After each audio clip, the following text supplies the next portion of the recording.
अभी जिक्र ही किया था और वो आ भी गई। Good evening. Good evening. Good evening, welcome बच्चों।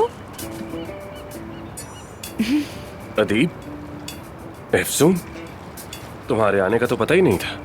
मैंने इन्हें बुलाया है बेटा, सोचा हंसी खुशी के साथ एक शाम गुजारेंगे, खाएंगे पिएंगे, बहुत सी बातें करेंगे। हम बकलावा लेकर आए हैं आपके लिए, मीठा साथ में मिलकर खाएंगे। मैं से रख कर आती अरे हूँ। बिल्कुल भी नहीं, मैं रख दूंगी, तुम क्यों सहमत अफसून। कर रही हो? यहाँ लाओ, अदीब, मुझे दे दो। आ जाओ यहाँ पर। खुश आमदीद। हेलो, आओ बैठो।